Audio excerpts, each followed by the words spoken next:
I'm here with Youngster. Youngster, how old are you? I'm 18. Youngster, how long have you been homeless? How long have you been doing blues? I've been homeless. Well, about the middle of May. I've been on the blues since 17 years old. So almost a year now. And how'd you get introduced to blues? Like, what happened for you to get started with that? I was actually introduced by, well, my girlfriend actually. She had told me about him, and then she was actually on him, and I told her not to do them without me, so I can know she's safe, and if anything would happen, I'd be able to, be there. Because usually everyone else, if someone ODs or anything, they just run away and they don't try to help. So I was just making sure that if she was gonna do anything of that sort, I'd be there to like help if she needed it. But it's not like I wanted to do it or anything like that. It's just a safety thing, but also I can't blame it on her as well, because I'm the one that took the hit. I'm the one that decided to do that by myself. So it's not trying to say it was her fault at all. So you take ownership for you making the decision to try it out. Yes, sir. Yes, sir. Does your family know that you're living this lifestyle? How do they feel about it? They do know. They're scared because I don't really keep in contact with them, so that they always wondering if I'm still alive, or if I'm like doing okay, if I'm like clean, or like by clean is like got clean clothes on, or stuff like that, or if I'm getting sleep. But yeah, they're very worried, and they do know. How often do you think about treatment, going to treatment, and just stopping this? How often does that happen? I'm actually thinking about it a lot. Almost every day, or every time I even see the dang pills, man.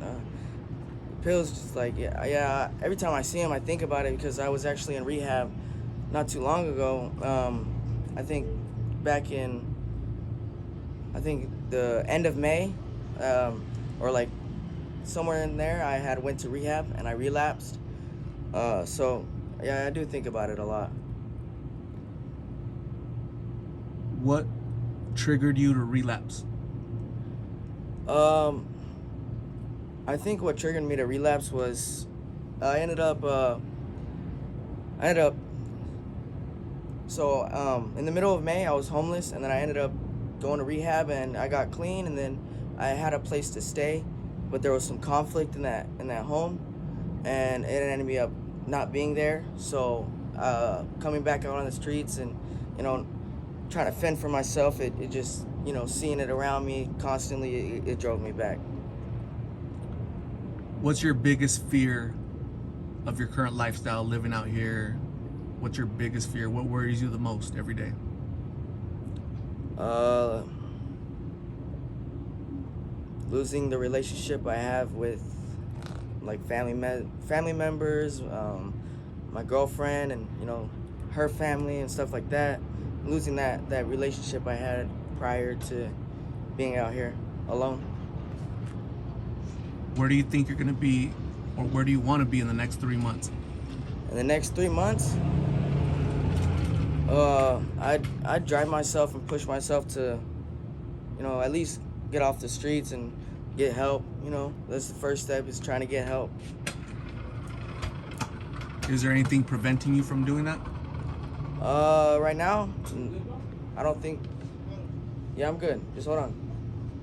Right now, I don't think there's anything preventing me. It's just like I don't want to take that first step, and that's my fault, honestly. Is that to get to that end situation where everybody wants to be is clean and well, and with their family and everything, they got to take that first step, and throwing those things away, and reaching out to those helpful places like the Dream Center or something like that.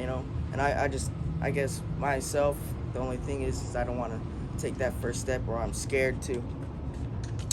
So, Youngster, as I mentioned to you before we started recording, the purpose of this channel is to create prevention through awareness. As you're aware, there are youngsters out here, right? younger people younger than you. me, yeah. And they're 14, 15, and they're out here. They're living like you. Yeah. And so you agree to do this because you want to help prevent other 14-year-olds and 15-year-olds to come out here, right? Yes. And so you should be proud of that you're willing to open up and let the world know how you're living. Not that you're proud of it, Yeah. but somebody can learn from it. You could possibly save somebody's life. Exactly. So yes. you should be proud, your family should be proud, and hopefully this encourages you to get clean soon, because you know there's nothing good out here. You know there's no good There's outcomes. nothing. If you, the longer you stay, the harder it gets. Exactly. Yeah. You know that. You seem very intelligent. You speak like somebody older than your actual age. Yeah, a lot of people say I have like an old soul or something like that, you know? And that means you're mature. You're mature, but you're just currently stuck making bad decisions right now. But you know better, you know? And so, you know, it sucks for somebody so young to be out here. You're fully aware of where you're at and where you want to be. Yeah. You're just kind of just lost for right now. Yeah. But something good is coming out of it, because how many people will this story affect by True, preventing, yes, you know? yes. So I'm gonna thank you for that, and I'm gonna give you my information for you to reach out to me when you want to ride. Hey, I'm ready to go to treatment. Can you give me a ride? You know, I'd like to talk to somebody. Okay, You could always cool. talk to me, because you know you probably don't have those conversations out here. The Honestly, conversations out there's here, not a lot. There's not a lot of people like that. exactly. They don't listen. Exactly. So, you know, you're always welcome to reach out to me if you need a mentor, a big brother, a father figure to look up to and just have a conversation. Because since you're so mature, you know, maybe we can have those mature conversations, okay? Yes, yes. That might impact your life in a different fashion. Hey, thank you So, for that.